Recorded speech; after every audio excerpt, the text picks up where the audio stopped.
So good morning. For today, I have a one-day leadership. When I say leadership, these are all business owners who gathered among themselves and they want to really have one full day with me in making sure I'm able to guide them in as far as their leadership, their personal mastery is concerned, but above all, organization development. So join me as I serve them. So I prepare myself before I do my work. Most important preparation I have, especially when I'm here in my farm, is grounding. So I will be grounded the whole day. So join me today.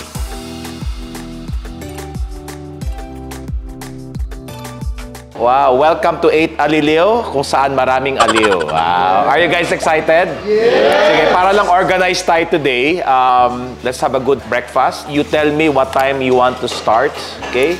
Because we cannot use the other side. I have guests, no? Which they're all preparing vegan food for us later on. Okay?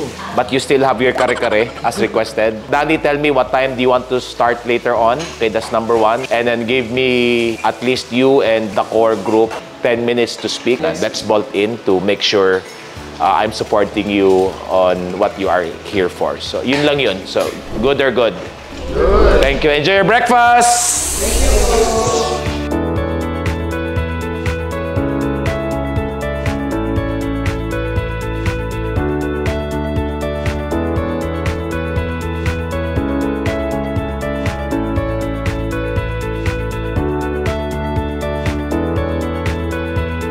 So ano lang to, quick bolt in. Yeah, I'd like to know what will serve you best today for you and your team. Let's start with Rafi. For me, this is renewal ulit to remind me of my self-mastery. So renewal and then self-mastery. Sa akin din po, self-mastery po. Sa akin at saka sa Okay. So self-mastery. Okay, nice. Siguro mas align po kami sa lahat ng mangyayari for the next year. Kumbaga lahat po hataw. Okay. Wala po may ano. So alignment. Gusto ko pang malaman kung ano pa yung kaya ko pang i-give as support for the company, for the group. So expansion plan. Okay. Paano ko ma-manage na mag-align kami na makuha yung goal namin for the next year. So leadership. Okay, sige. Sa akin po, more on team alignment na mas maging united kami. Sige, thank you. So obviously, it's really planning on how we can align. Oh. Sa akin, Coach, to produce more CEOs. Kasi we're planning to give them lahat ng leadership team kasi napapasok. We're planning to give a part of the company. Okay. And to create their company as well in terms of services. So you're willing to not make it about you, but you're willing to allow people to step up their game. Yes, Coach. That's where real leverage is. That is where exponential growth is. No? So, ganda ng vision. So, CEO in the making pala ito. Okay, sige. In conjunction po dun sa self-awareness and team alignment. So kung mag-work yung team na with love and compassion and understanding. So, relationship depend. Sa akin, Coach, gusto ko talagang makita yung team na mas mag-grow pa. Kasi I believe in conjunction with Sir Nani rin na kapag nag-grow sila, mapupuntahan namin yung gusto namin makita ni Sir Nani na lahat sila may own companies din. Okay. Sige. Yeah. So having said that, trust that we're all guided, we're all supported, that I just want to make sure we go home na busog lahat, no? Na meron tayong takeaway, meron tayong structure. So that's what I'm up and about.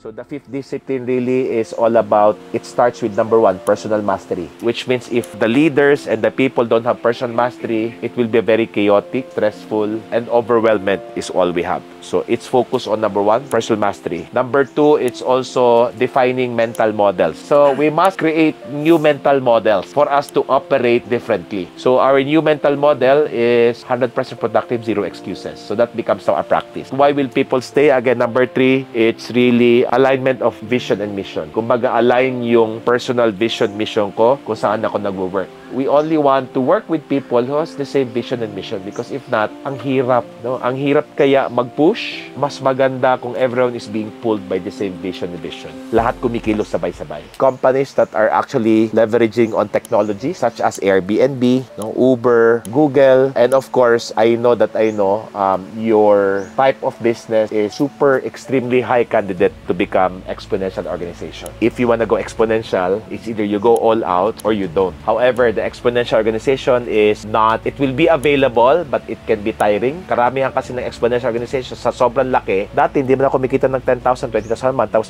biglang nag-e-com ako, biglang nag-times 10 yung income ko. Na-experience nyo yan. Yes. Tapos dahil sa sobrang grabe ng expansion, hindi alam pa paano i-catch. Tama, no? Yeah. Here comes, yes, I'm earning the amount of money that I want and I want more, except overwhelmment and stress is happening. Simply because it has to be backed up with number 2. This is what we call TEAL organization, T-E-A-L. No? 3 major characteristics of TEAL organization. Number 1 is wholeness, which means we treat everyone in 5 major aspects: health, relationship, growth, spirituality, passion, and fun. So ano nangyari sa work? Ano nangyari sa career? Ano nangyari sa business? The TEAL organization is just saying when this is filled up, people will be productive and business will just follow.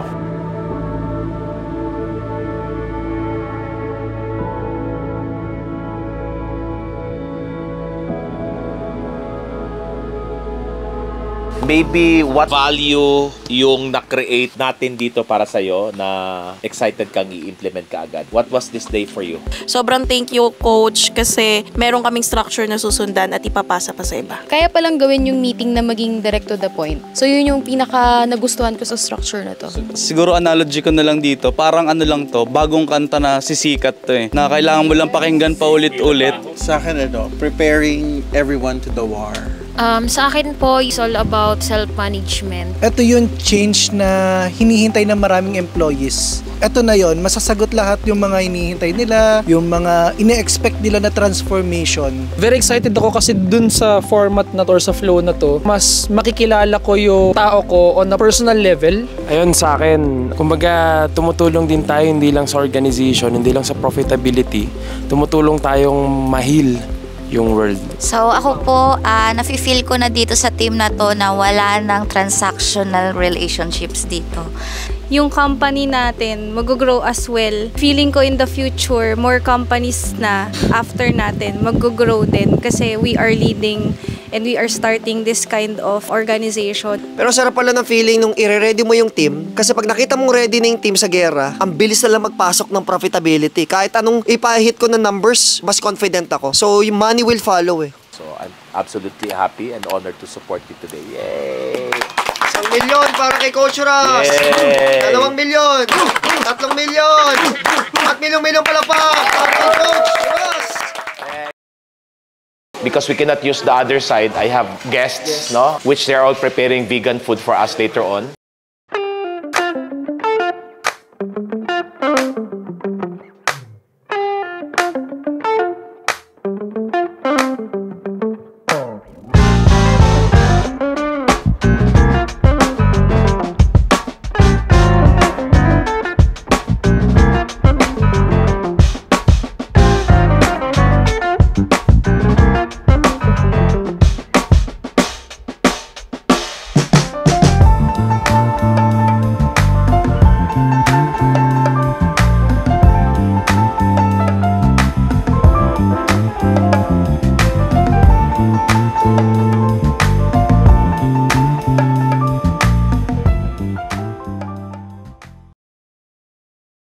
Appreciated.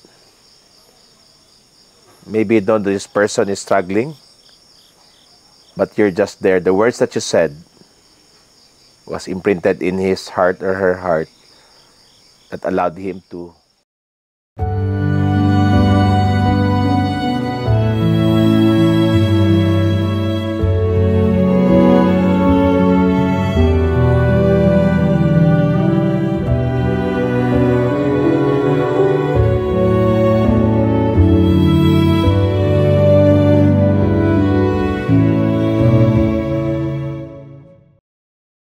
How do you feel? Accepted. Sobrang saya po. Belong. Grateful. Super grateful. So I'm happy and I feel blessed to witness this because you'll be blessing a lot of families, transforming lives.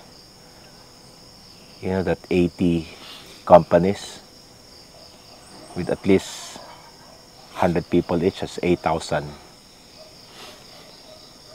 families transformed, making dreams a reality. I don't know how, I don't know when, but if we support one another in His love, it's all possible. Today's highlight is very simple, fulfillment, simply because we were able to fulfill what they need the most, and we gave so much extra bonus in making sure that they bring home all the learning, all the things we talk about with so much confidence and ease and joy, simply because we brought in structure, we brought in results, we brought in a lot of fun, but above all, a lot of deep, connected relationships.